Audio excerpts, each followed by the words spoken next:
Hello students. तो आज हम पढ़ेंगे अपना ज्योग्राफी का लेसन नंबर 15 है इसमें।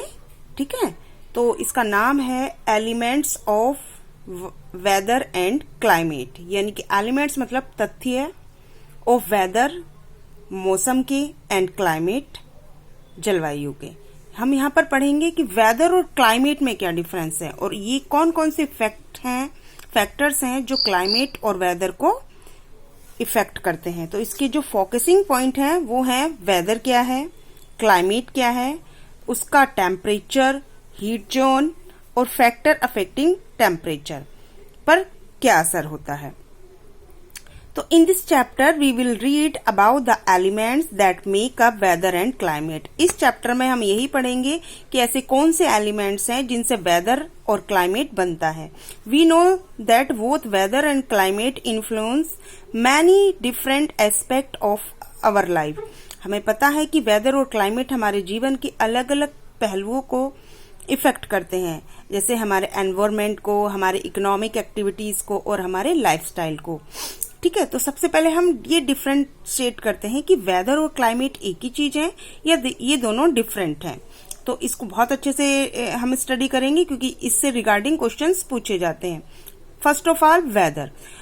When we talk about weather of a place, we refer to the condition of the atmosphere of the place over a short period of time.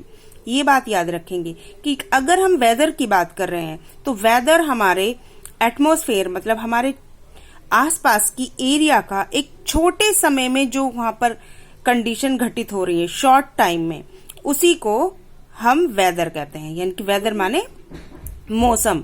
अब इसमें क्या चीजें हो सकती हैं, इसमें कौन कौन सी चीजें शामिल है? Air pressure, humidity, rainfall, cloudiness, speed and direction of wind, commander weather. ये सारी की सारी चीजें जो उस पर्टिकुलर समय में कुछ समय में हो रही हैं उनको वेदर कहते हैं। ठीक है, अब ये शॉर्ट समय का मतलब है एक दिन की बात हो सकती है, एक महीने की बात हो सकती है, इससे ज्यादा बड़ा वेदर की रिपोर्ट नहीं होती। जैसे सपोज करो पर्टिकुलर एक डे के लिए जो कंडीशन होती है उसे हम वेदर कहते हैं। जैसे कि आपने न्यूज में देखा होगा वेदर रिपोर्ट होती है। ठीक है, वेदर रिपोर्ट मतलब पर डे के हिसाब से आज का मौसम कैसा है।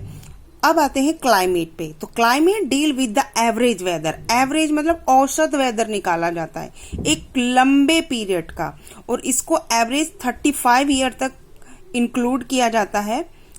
कम से कम 35 साल का पीरियड देखा जाता है कि उस समय जो वेदर है वो पर डे के हिसाब से कैसा इंक्लूड हो रहा है। अगर 35 ईयर्स तक उन्होंने उसको ऑब्जर्व किया और देखा कि किसी पर्टिकुलर पीरियड में रेन ज्यादा हो रही है, किसी में सर्दी ज्यादा पड़ रही है, कहीं पर बारिश नहीं हो रही है, तो उसी के हिसाब से फिर वहां की क्षेत्र की क्लाइमेट बताई जाती है कि ये रेनी क्षेत्र है, यहाँ पर हॉट है और यहाँ पर कोल्ड है। तो उसको लंबे समय तक ऑब्जर्व किया जाता है। अब ये वेदर और क्लाइमेट पर किसका इफेक्ट होता है वो देखेंगे। सबसे पहले है टेम्परेचर का। ठीक है, तो टेम्परेचर में दो चीजें होती हैं, सोलर रेडिएशन और इंसोलेशन। अब ये दोनों बेटा ये देखेंगे क्या ये दोनों एक ही चीज है या ये दोनों अलग हैं। बेटा वैसे है तो ये एक ही चीज, सोलर रेडिएशन और इंसोलेशन, बट इसमें थोड़ा सा डिफरेंस ये है, ये पिक्चर के द्वारा मैं आपको बताती हूँ। जो हमारा सन है वो क्या करता है, बहुत ज्यादा हॉट है। अब हॉट है तो वो क्या करता है, हीट को, उससे हीट रिलीज होती है, ये आ रही है ना, गर्म है ये बहुत ज्यादा। और हमारी अर्थ 3rd नंबर का प्लेनेट है तो वो क्या होगा, ऑब्वियसली गर्म होगा। अपने साइंस में भी पढ़ा होगा, अगर एक गर्म चीज रखी है उसके पास आप दूसरी गर्म चीज रखेंगे तो वो धीरे धीरे उसकी हीट दूसरी उसमें जाने लगती है। तो वैसे ही सन है, सन से बहुत सारी हीट रिलीज हो रही है, तो इसी को सोलर रेडिएशन कहते हैं। लेकिन ये रेडिएशन जो है ये तो चारों तरफ होता है। तो इंसोलेशन होता है जो अर्थ को रिसीव हो रहा है, यानी कि जो अर्थ को रिसीव हो रहा है उसी को इंसोलेशन कहा जाता है। इसको हिंदी में बोलते हैं सूर्य ताप।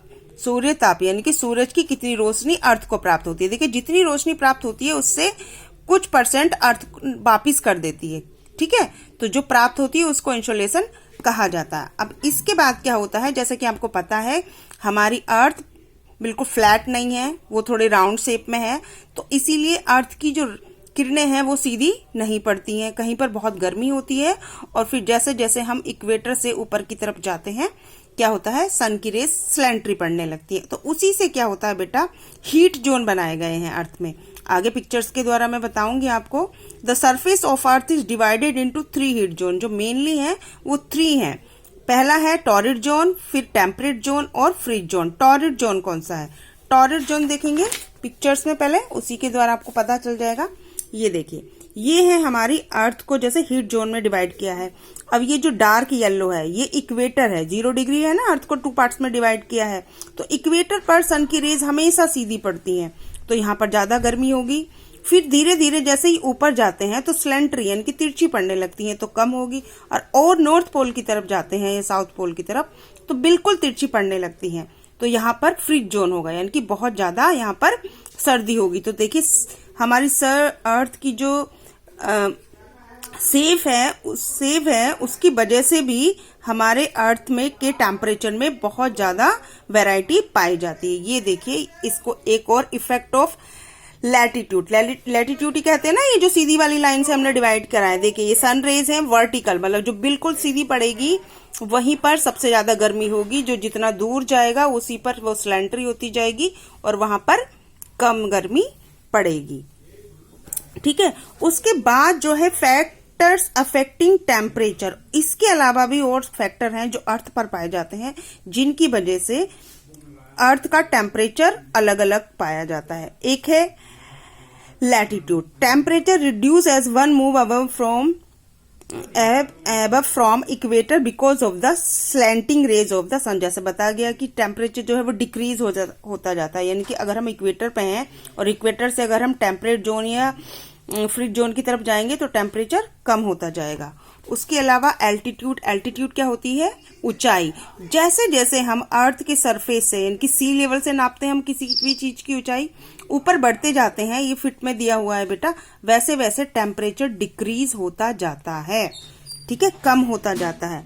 अब डिस्टेंस फ्रॉम द सी, समुद्र से दूरी कितनी है। अगर कोई क्षेत्र आपका, अगर आप समुद्र के पास में रहते हो तो वहां पर क्या होती है, मॉडरेट क्लाइमेट पाई जाती है, ना ज्यादा गर्मी होती है ना ज्यादा सर्दी होती है। क्यों, क्योंकि समुद्र का पानी रहता है, वहां से जो हवा है वो जो लैंड होता है उसको मॉडरेट करके रखती हैं। लेकिन जैसे जैसे लैंड बहुत दूर होगा, समुद्र बहुत दूर होगा, वहां का टेम्परेचर गर्मियों में बहुत गर्म और सर्दियों में बहुत सर्दी वहां पर होती है।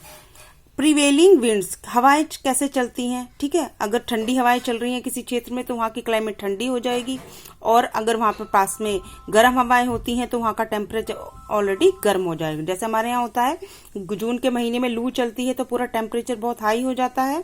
ठीक है, और सर्दियां आते आते क्योंकि सन हमसे बहुत दूर चला जाता है तो क्या होती है, ठंडी हवाएं चलती हैं तो टेम्परेचर ठंडा हो जाता है। ओशियन करंट्स भी हैं, ये ओशियन करंट इसी से रिलेटेड है कि समुद्र की ऊपर जो हवाएं चलती हैं वो पास वाले क्षेत्र को गर्म या ठंडा कर देती हैं। कुछ ठंडी हवाएं होती हैं और कुछ गर्म हवाएं होती हैं। एक है स्लोप ऑफ लैंड, यानी कि जो पृथ्वी जिस क्षेत्र में हम रहते हैं उसका मतलब ढाल कैसा है, क्या डायरेक्ट उस पर सन की रेस पड़ रही है या सन की रेस के हम पीछे वाले क्षेत्र में रहते हैं। तो जहां पीछे वाला होगा वहां पर बारिश भी कम होती है, मतलब सन की रेस कम पड़ेंगी तो ऑब्वियसली टेम्परेचर भी कम होगा। तो ये था, ये सारी चीजें हैं जो कि हमारे टेम्परेचर को, हमारे एटमॉस्फेयर को और हमारी एक्टिविटीज को इफेक्ट करती हैं। क्यों करती हैं, क्योंकि टेम्परेचर के अकॉर्डिंग हम अपने काम, अपने कपड़े, अपने खाने को चेंजेस करते हैं। I hope you understand the main facts of this lesson. You will study carefully. If you have any problem, you can message. Thank you.